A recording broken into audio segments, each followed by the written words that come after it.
Let's begin by getting all of us sort of harmonized with one another with 3 deep breaths. All right? So inhale together and exhale.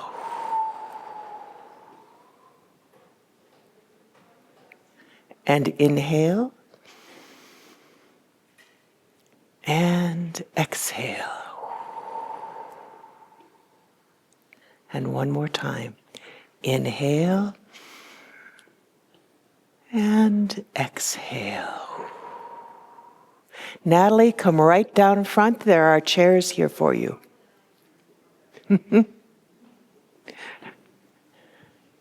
All right. Let me get this out of the way. So in case you're wondering why we have the stage extensions, Coda has a concert this afternoon with lots of excellent energy and music. They've been rehearsing all week. They sound fabulous. You are all invited to come. What time do you start, Lydia? 3 o'clock. All right, so let me check my notes here. What else am I supposed to say as I welcome you?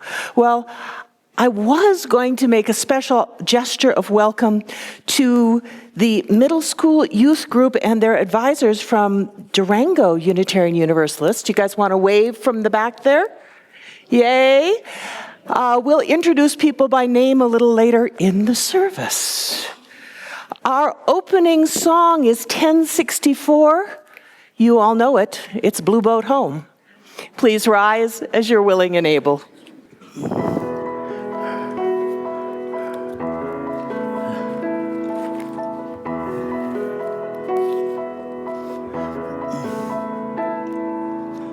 Though below me I feel no motion, standing on these mountains and plains, far away from the rolling ocean, still my dry land heart can say, I've been sailing all my life now, never harbor or port have I known.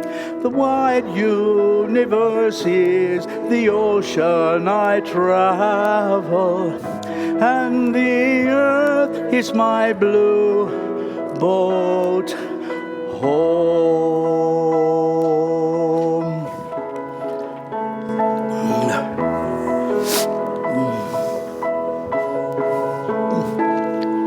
Sun, my sail, and moon, my rudder, as I ply the starry sea, falling over the edge in wonder, casting questions into the deep. Drifting here, my ship's companions, all we kindred pilgrim souls, the making our way by the light of the heavens, and the beautiful blue boat home.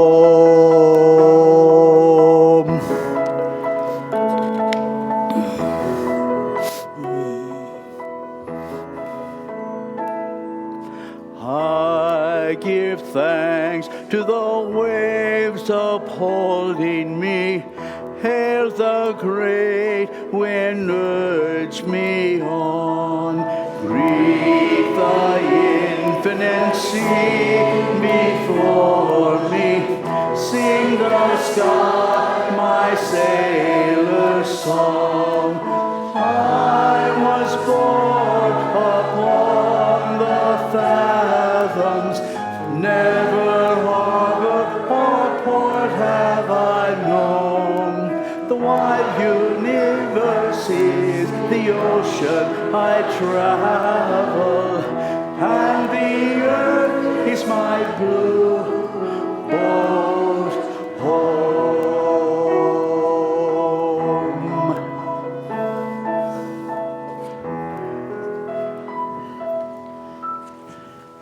Thank you. Thank you. Please be seated. We begin with a prayer or a poem from Judy Chicago. And then all of what has divided us will merge. And then compassion will be wedded to power. And then softness will come to a world that is often harsh and unkind. And then both women and men will be gentle. And both men and women will be strong. And then no person will be subject to another's will.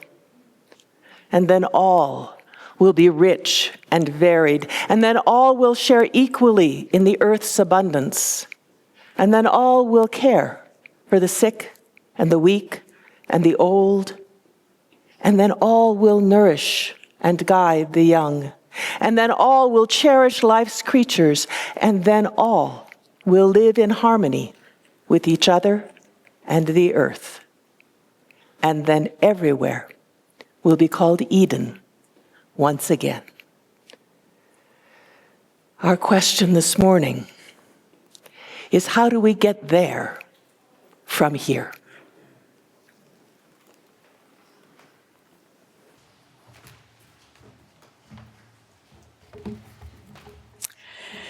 The words for lighting our chalice this morning come from Reverend Michelle Collins, The Embers of Imagination.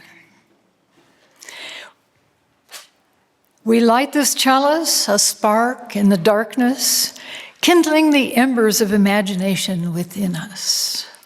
May its flame ignite wonder, fuel dreams of justice, and illuminate the path toward what could be.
So back during COVID, we split the homily into two pieces.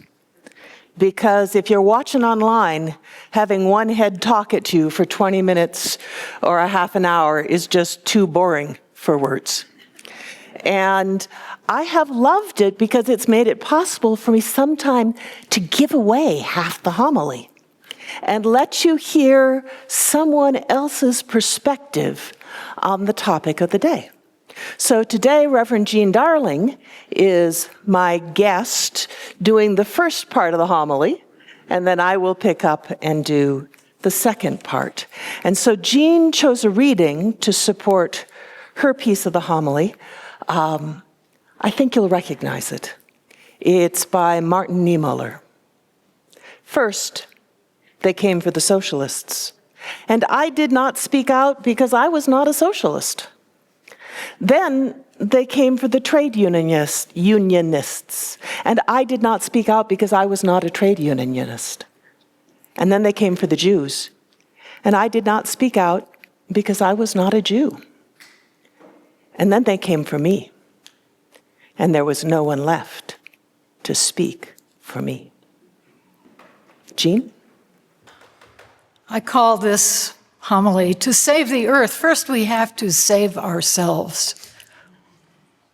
I don't have to tell you that we are facing an unprecedented challenge we here in the United States of America. We may not have liked everything about how our government was being run.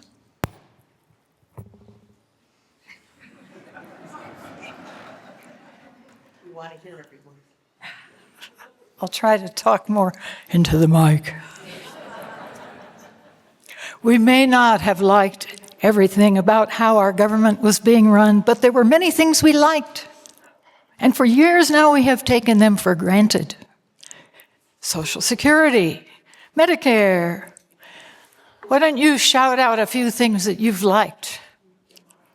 Democracy. Hey.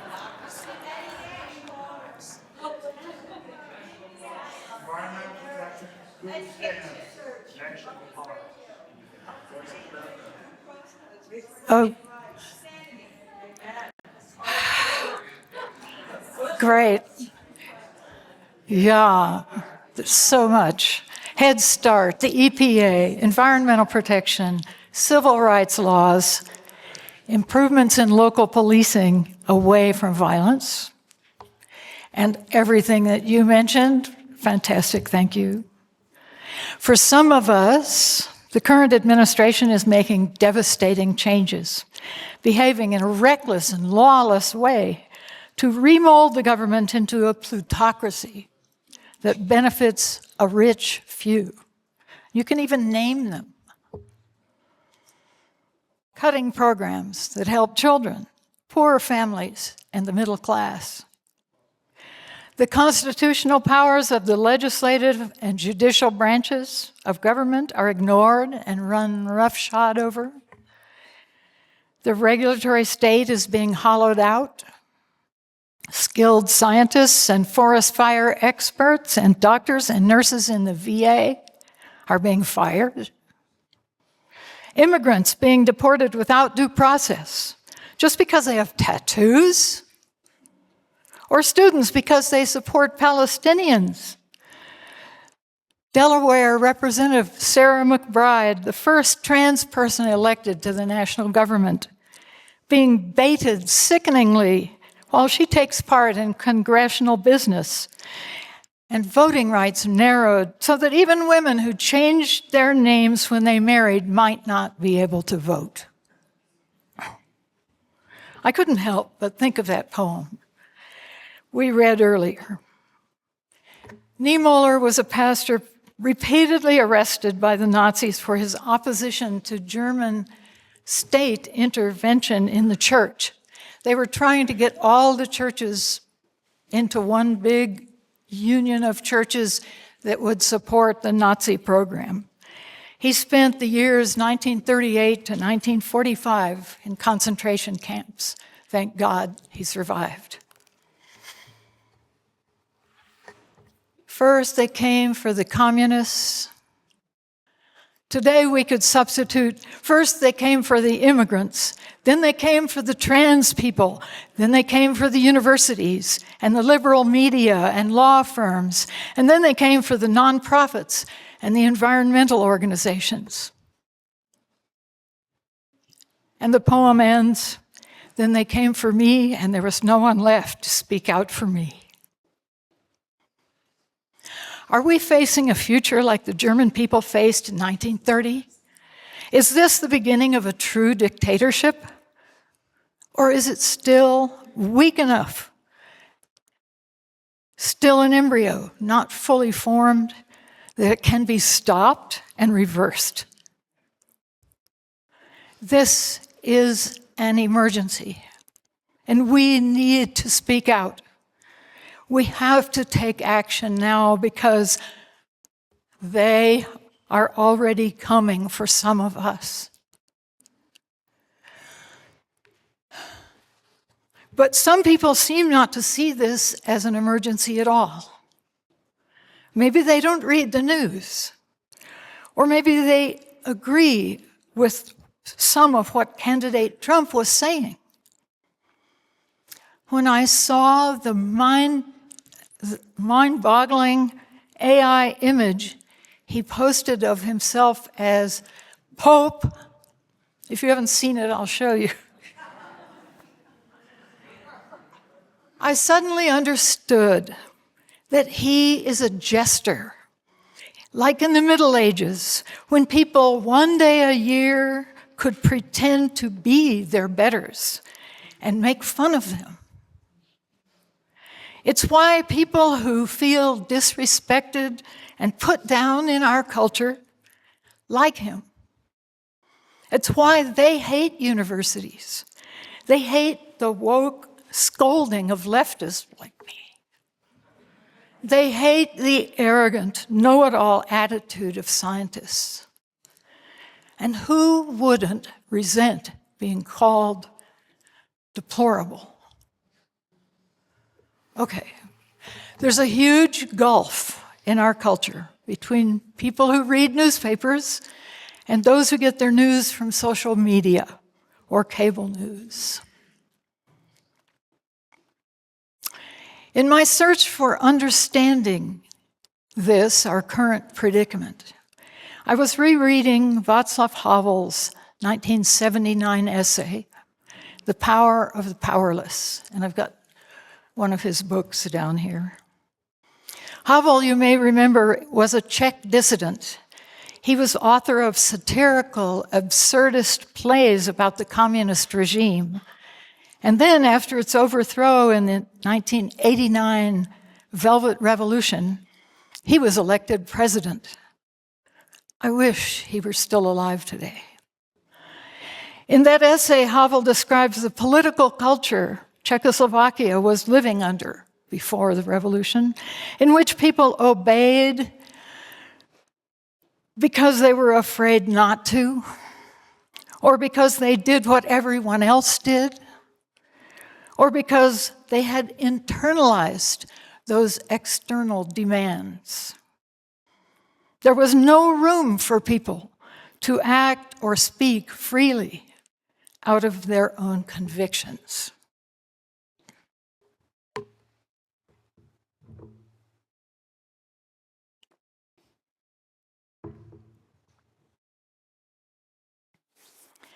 But what about us here? Are we citizens or are we consumers? We are submerged in a consumer culture. We swim in it. We never poke our heads above the surface to get the big picture. Havel believed that the power of this culture is similar to the automatic nature of the totalitarian system he lived under. He describes our culture as the omnipresent dictatorship of consumption, production, advertising, commerce, consumer culture, and all the flood of information that goes with it. On May Day, my husband and I joined the Indivisible rally at the Roundhouse. We heard a labor leader crying, "When we fight, we win. When we fight, we win." But who are we fighting? Not the MAGA people, no. Not the working class, no. Not the elites, however you define them, no. No, it's a many-headed hydra. It's an amorphous thing. It's like fighting fog. Because in Havel's day and country, the regime had become a kind of automaton, an automaton based on lies, which ran all by itself. And we live in a similar situation with a different ideology, where the automaton of consumption, production, advertising, commerce, consumer culture rules our lives. What we're fighting is an attitude, perhaps. But even to speak of fighting is the wrong word. It's a struggle with ourselves, in part. It's a struggle to embody now those things we want to see in that future Eden. As women and men will be strong, as men and women will be gentle. But it's also a struggle in the world. The Hydra has heads that can be chopped off. For warehouse or coffee shop workers, the struggle to unionize. For asylum seekers, the struggle to have their desperate situation recognized and accepted as real.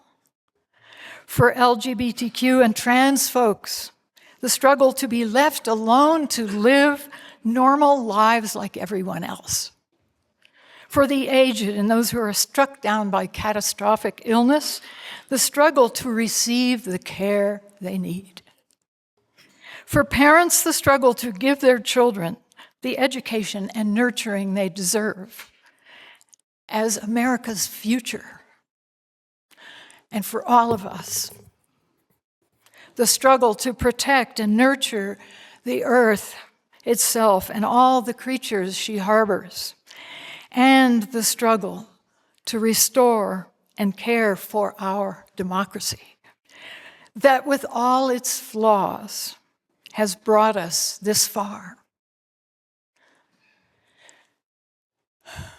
But we also need to heal this rift that is tearing our country apart, this divide between people that leads to insults, to disparaging others not like yourself, and even to violence. We could learn more about nonviolence, like the workshops that Nonviolent Santa Fe has been running, or attend the workshop that's here, May 17th, that's Saturday, I think, by Braver Angels of New Mexico. They call it Depolarizing Within, so that you can understand yourself better and help bridge that polarizing political divide. Sign up if you want more tools for healing. The MAGA people are not the enemy. They are us. They mistake the nature of the Hydra that has all of us in its grip. We have to make common cause with them in the struggles for safety, food, shelter, healthcare, education, and all the good that we create for one another together, and the freedom to express one's truth without fear. Together we can work to change the hatred and division. Together we can share a vision of a world where we are all brothers and sisters, and where our love for one another and all our creatures on this planet comes first. It will take all of us, each trying personally to create Eden once again by loving fiercely our truth and our capacity to create that future we long for. Let us rest for a moment in silence.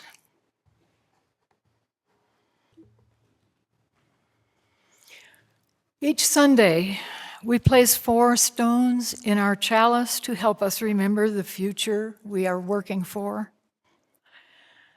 The mountain-shaped stone prompts us to imagine a world where this place where we gather, called Intewa Ogapoge, is cared for joyfully by the descendants of its ancestral occupants, together with all those who have come to love and dwell in it. The geode inspires us to imagine a world where peace is endemic and war is a thing from the distant past, understood as an acute and deplorable failure of the imagination. The ancient fossil-studded stone helps us imagine a world thriving in the midst of climate change, a world where human participation contributes to a biosphere that is vibrant, diverse, and deeply alive. May this stone, which is divided in 2 parts by a vein of quartz that actually holds it together, helps us imagine a time when the differences between us are understood as boundaries that connect us. We honor these boundaries and our differences and use democratic processes to ensure that all of us thrive. These dreams of respect and peace, of a healthy planet and a robust democracy become realities as we and other good-hearted people around the world work together to unravel racism, mend generational patterns of violence, fight for democracy, and learn to live peacefully and regeneratively on our planet. May we find joy and meaning in these struggles. We set aside a time each morning to share the sorrows and joys of our congregation. We know that sorrows shared are easier to bear, and joys which are shared are multiplied. So, let's see. Gratitude. So if Jean, would you light a candle of gratitude for a quick recovery from a small stroke, and to Bev Hope for her help in the middle of the night and several days later. That is from Mary Ellen, who is here today. We are glad she navigated that challenge. And we have a thank you for welcoming the middle school youth group of Durango into your building. We had a blast, and we love your trees. A warm welcome to our newest members who signed the book today. So, new members, please wave. Robert Reynolds, Kelly Rayleigh, and Deborah Hughes. Yay, we're glad you're here with us. Please make a point of saying hello when you see them afterwards during coffee. Natalie Delvi wishes to thank the many, many people who showered her with rides and visits and cards and food and flowers and books to read during her bout with pneumonia. At one time, I had 4 different versions of chicken soup in my refrigerator. I understand she did a tasting. I am deeply grateful, she says, for this demonstration of our beloved community. We have a concern and joy from Ann Urbanski, who says, my friend Kate in Madison, Wisconsin, was recently diagnosed with breast cancer at age 55. Let us send energy and love her direction. And there is a joy that she's going to attend a 100th birthday party for her friend Peter Frederick, who is part of her lunch group. Yay! We have visitors, which is one of our... We don't have any birthdays today.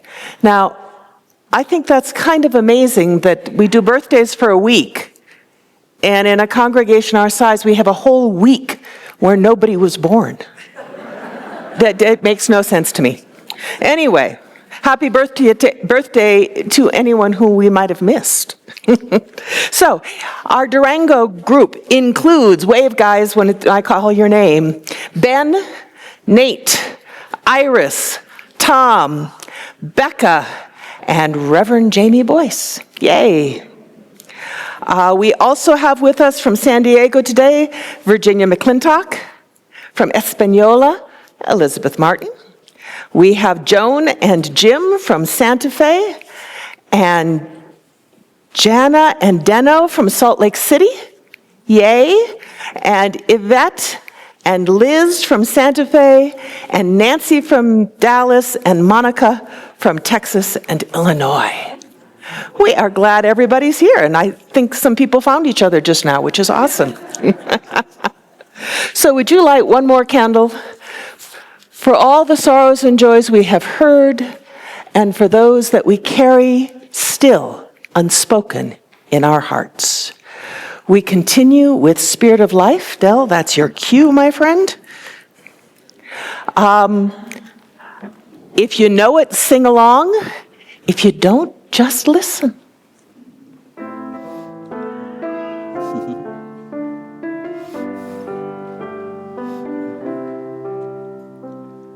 Spirit of life, come unto me, sing in my heart all the stirrings of compassion, blow in the wind, rise in the sea, move in the hand, giving life the shape of justice. Roots hold me close, wings set me free. Spirit of life, come to me, come to me. Now, in the echoes of the music, let's move into a time of quiet and contemplation. If it's comfortable for you to do so, I invite you to close your eyes. Take a breath. Let your body relax. When I was listening to Jean, I could feel the tension rising and my shoulders clenching. Take a breath right now and just let all of that go. Breathe. Let your thoughts drift. Feel your heart soften and open. Let it unfold until it can cradle all of those anxieties and worries, all of the grief and despair, all of the joy and hope and beauty that are part of this world.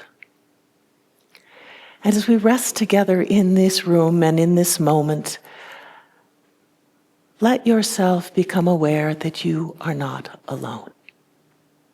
Feel yourself cradled in the love and respect and affection of this community. Breathe. Breathe. As we rest together now in this safe and quiet space, I would offer you just a few words from a piece called Vahavta. Say these words when you lie down and when you rise up, when you go out and when you return, in times of mourning and in times of joy. Inscribe them on your doorposts, embroider them on your garments, tattoo them on your shoulders, teach them to your children, your neighbors, your enemies. Recite them in your sleep, here in the cruel shadow of empire. Another world is possible. Another world is possible.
This reading is by Nick Cave.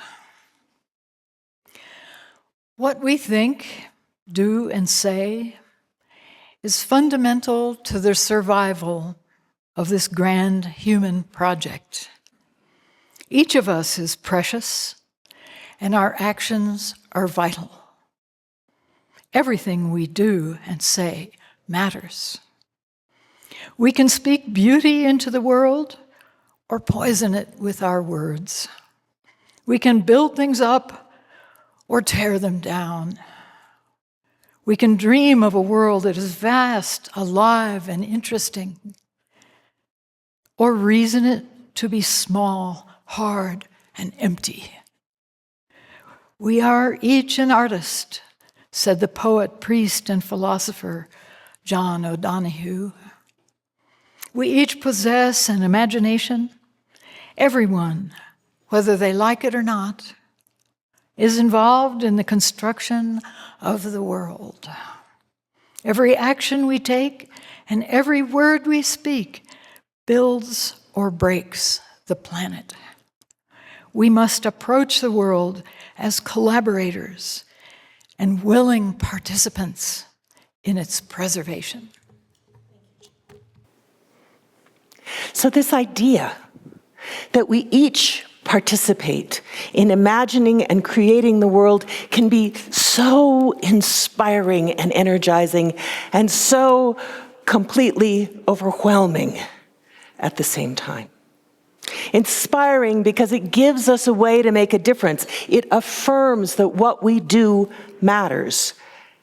And overwhelming because, well, it's all so much. And we are each of us so small.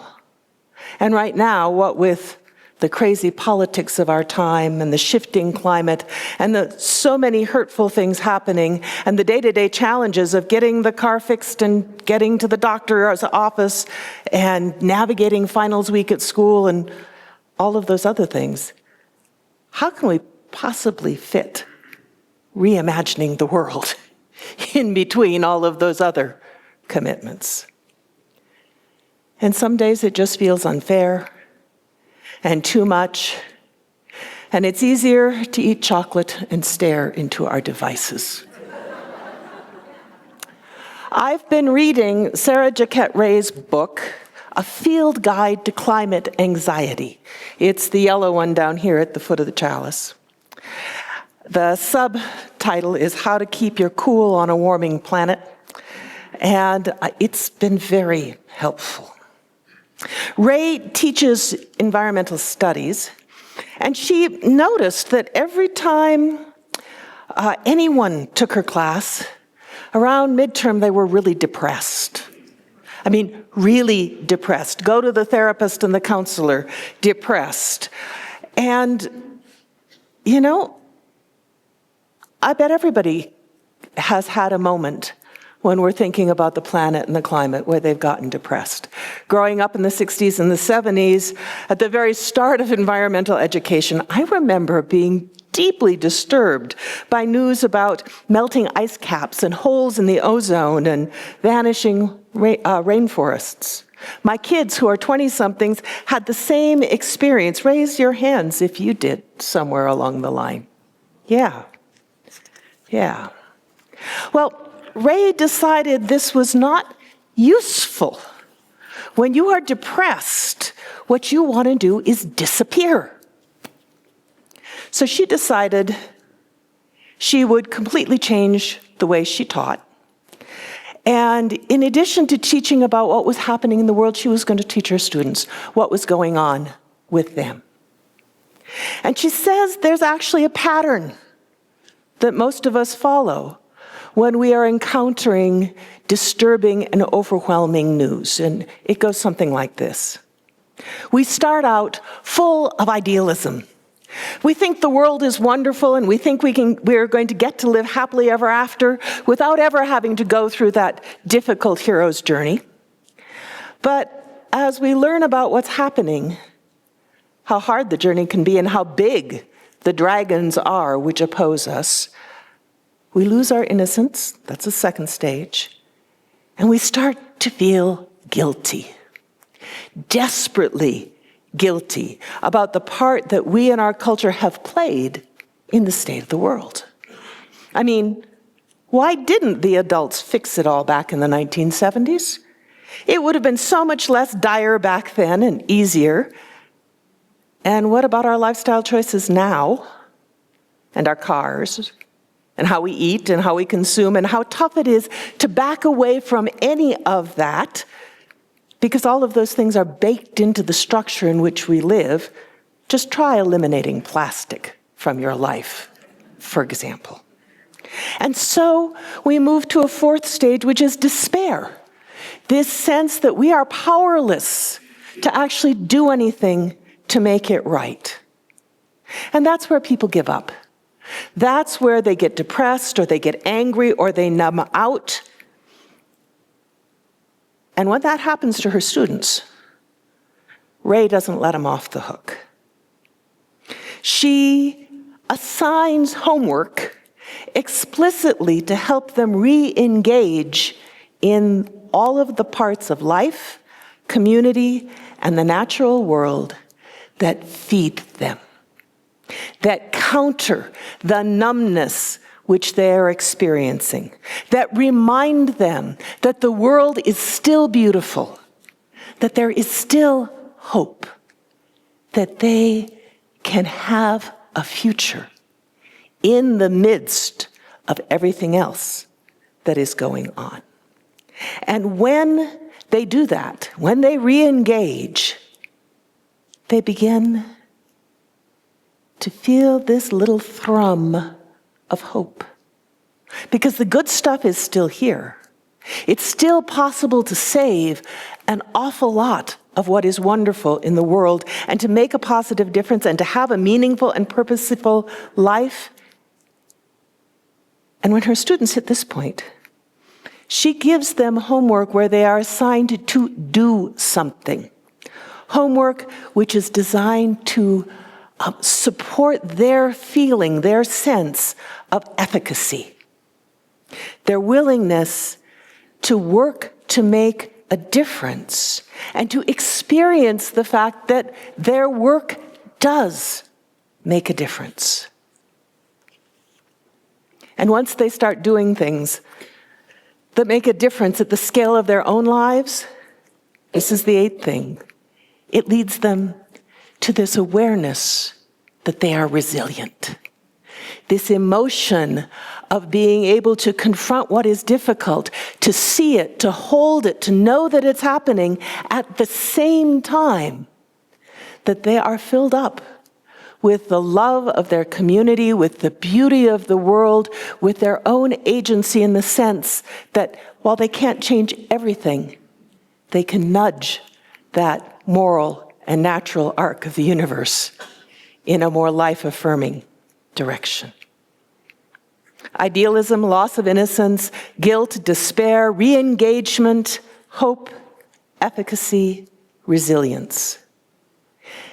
This is the arc of feeling that we go through whenever we encounter the overwhelming circumstances of our world.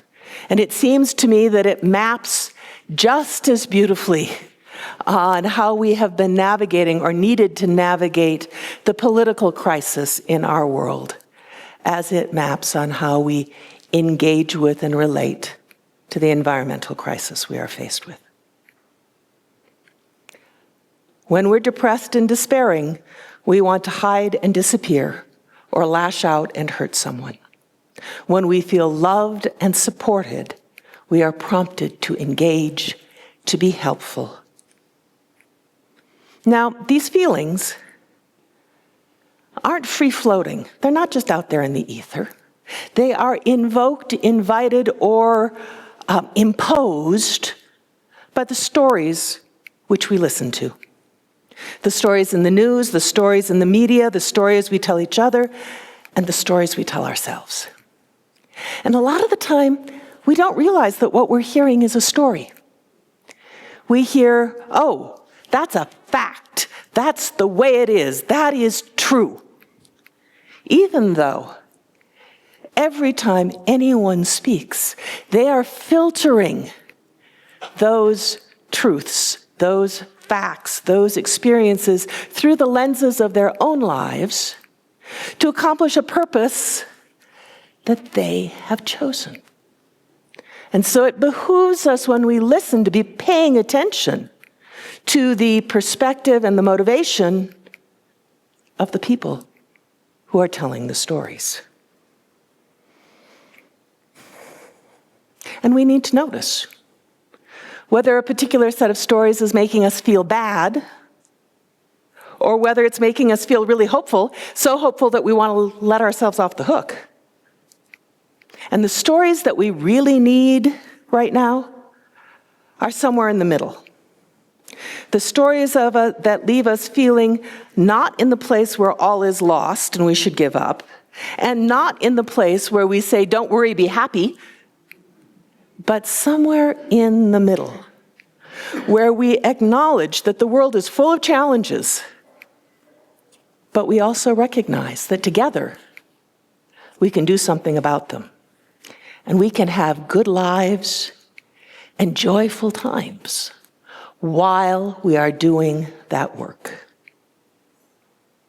The stories have to be big, really big, because it's taken generations to get us into the predicaments in which we are living, and it will take us generations to live our way out of those predicaments. We need to imagine that there is a way of living that is better than ease and luxury and relaxation and never having to work. We need to affirm that living and working together with purpose and joy to create a world that is healthy and sustainable and inclusive and free is the best way to live. And that there's not just one way to do that. There are as many ways to do it as there are people on the planet. And that's what we need.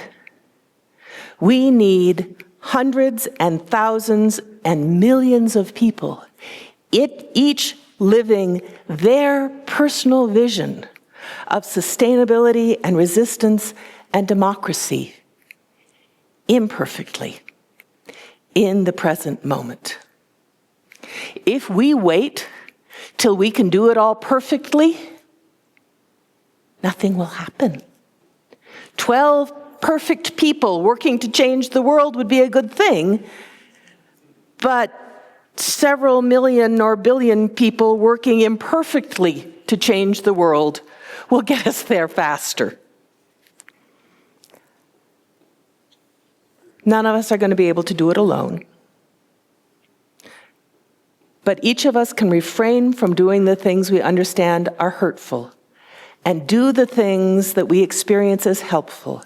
And we can create what Meg Wheatley calls islands of sanity, where a healthy future can take root. There's another thing that I think is important to remember. How many people either have played sports or have played games of one kind or another, right? Now, so here's a question.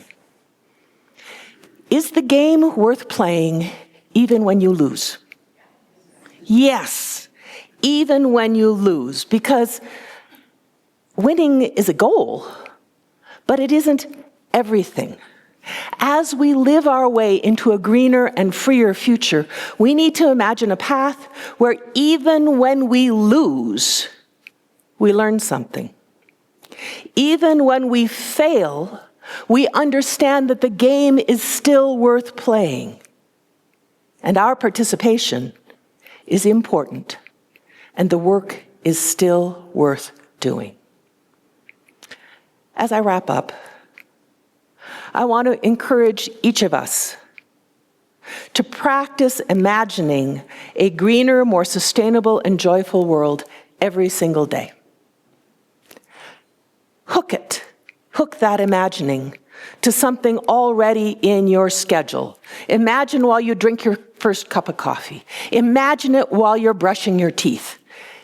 Imagine that better world every single day. And then do one thing. One baby step that moves you toward that future. And then I want you to imagine everyone else in this room also envisioning that greener, freer, more sustainable, more equitable, more compassionate world right along with you. We got your back. We're walking there too. As the meditation poem said, a different world is possible. Let's start walking. Now, if you're someone who has trouble holding on to that vision and you're not quite sure what it would look like, I have brought resources. So the three here are sort of scholarly, thoughtful. Abundance is an Ezra Klein's new book, Climate Anxiety, which is a political blueprint for the liberals, how to build our way out of this. The climate anxiety book I talked about, this is the one behind it, What If We Get It Right, is a fantasy with a whole lot of pictures in it of people who imagined what it might look like. There's a bunch of science fiction over here, imagining the world on the far side, and then in between they're just authors that I like that you might not know about. So go ahead, take pictures, check them out from the library. Please don't walk off with this set, because I'm kind of attached. All right, watching the time. Roberta, where are you? I think you are in charge.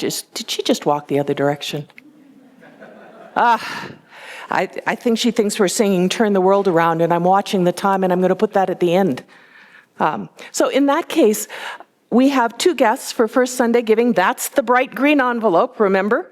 Last week I said, bring a bill to put in the bright green envelope. So bright green envelope, stick some money in that, and we're going to give it to our First Sunday Giving recipient. Leon and Elizabeth, please come up.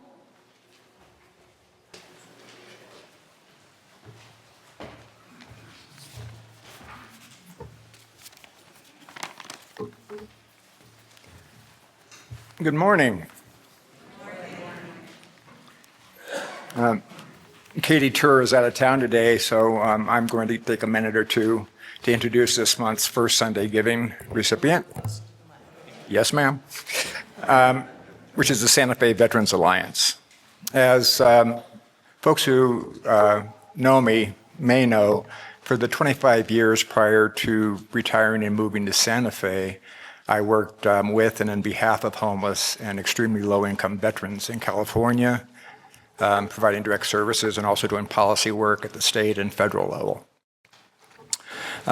So after moving here and retiring, I began asking around how I might do some volunteer work in that cause here. And I was talking to Hank Hughes, and he introduced me to a gentleman named Chris Calvert, who's a Vietnam vet and former city councilman, who had started a nonprofit along with Elizabeth called the Santa Fe Veterans Alliance that was doing the type of work that I found very important. Few folks know, but when doing the policy work, I came across data from HUD that showed that male veterans living in poverty were twice as likely to become homeless as non-veteran males living in poverty. And for female vets, that's 3 times as likely to become homeless as non-veteran females living in poverty. Now, there's a lot of debate on why that is, and I won't go into that. But what that really taught me was that it's really important to address these folks that are one paycheck, one car repair away from becoming homeless in order to shut the front door to homelessness for veterans. And so the Alliance does just that. And here to tell you about it is Elizabeth.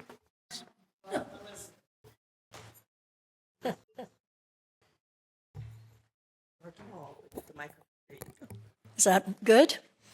Good morning, everybody. Thank you for having me.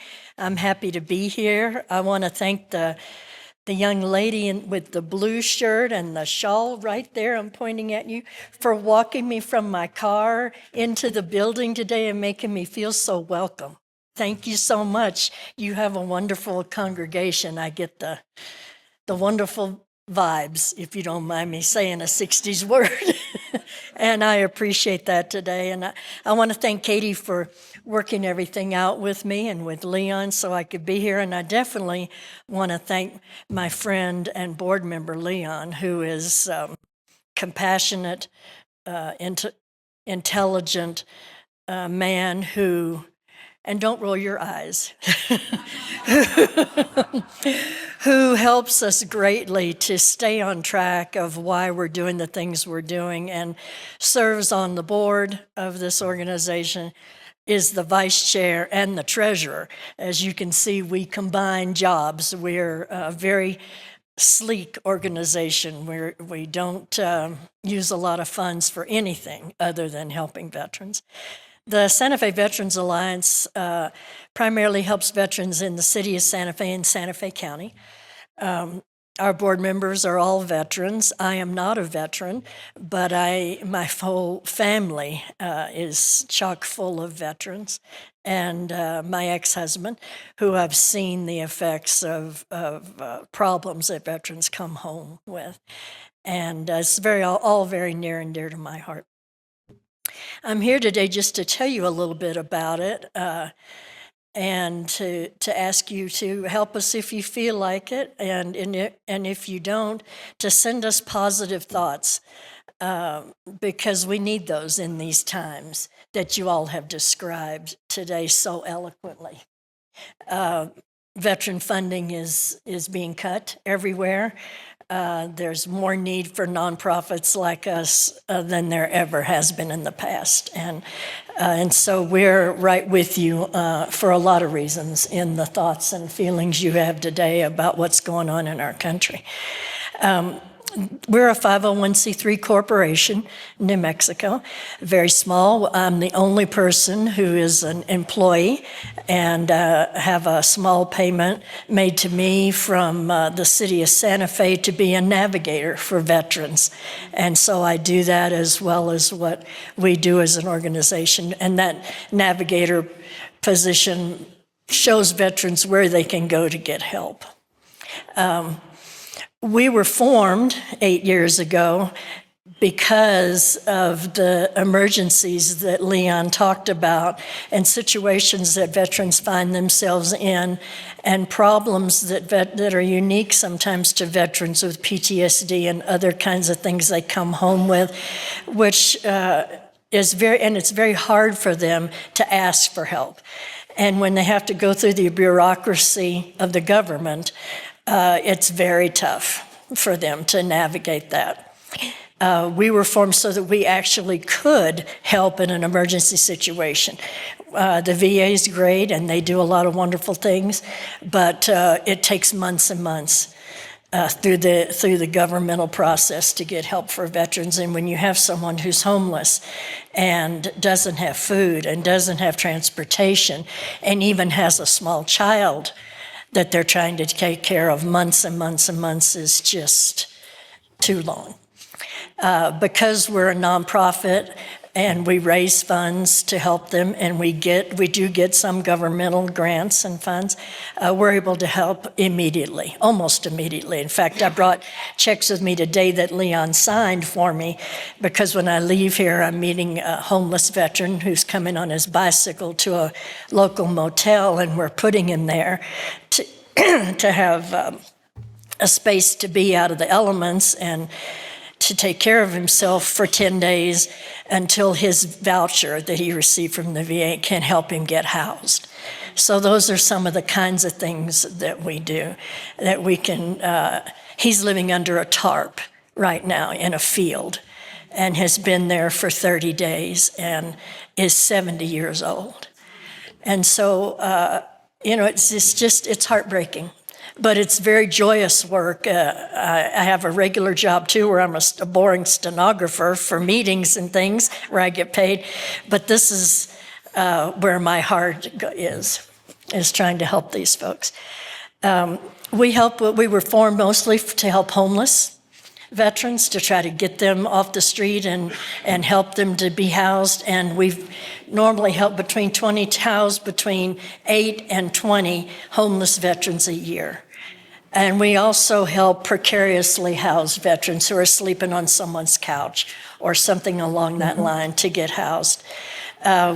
Do I have time to give an example? One example, and then Real we need to fast? keep going. Yep. Real fast. And I'll just say one's real fast.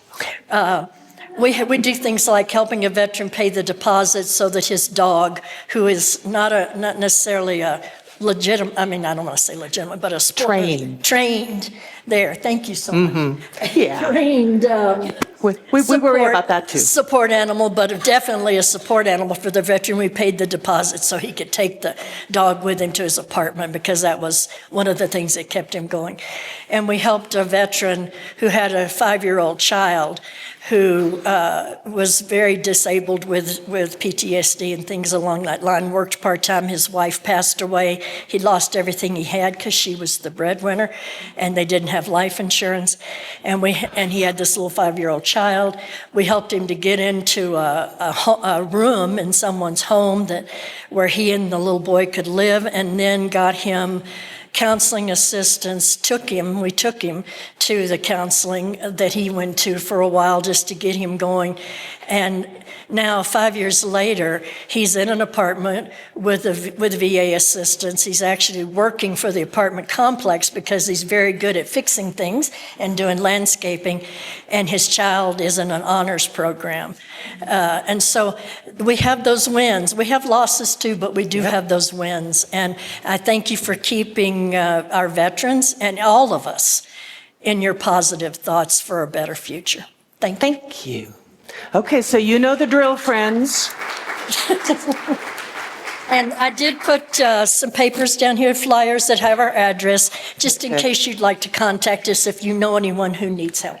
So cash and checks that go in the basket will go to UU Santa Fe. Anything in a green envelope will go to the Veterans Alliance. If you forgot your checkbook or you didn't bring any cash, you can still go online and make a donation that way. If you would like to nominate an organization to be a First Sunday Giving recipient in the next year, fill out one of the green forms over by the back door, hand it in to Aaron in the office, and we will be voting on our First Sunday Giving recipients at our congregational meeting. All right, so the baskets are going. Lydia, give us a little music.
These words for extinguishing the chalice from Thomas Moore from his book, The Re-Enchantment of Everyday Life.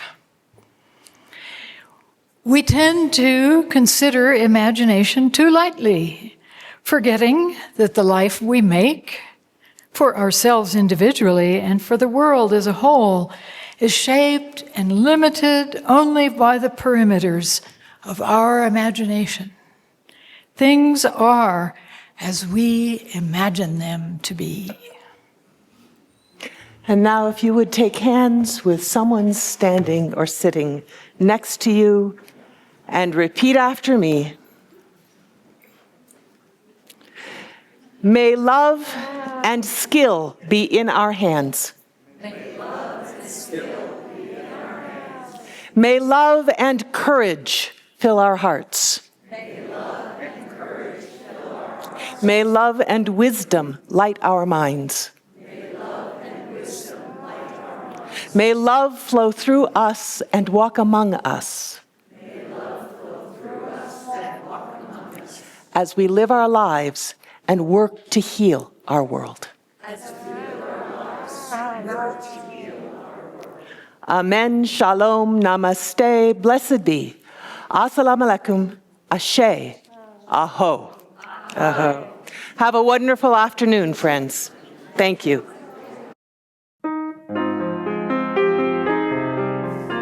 Thank you for joining us today, friends. We hope that you enjoyed today's service. Please take a little time and explore our website and visit our online welcome table if you'd like to know more about us. Otherwise, we'll see you next Sunday morning. Stay in touch and be well.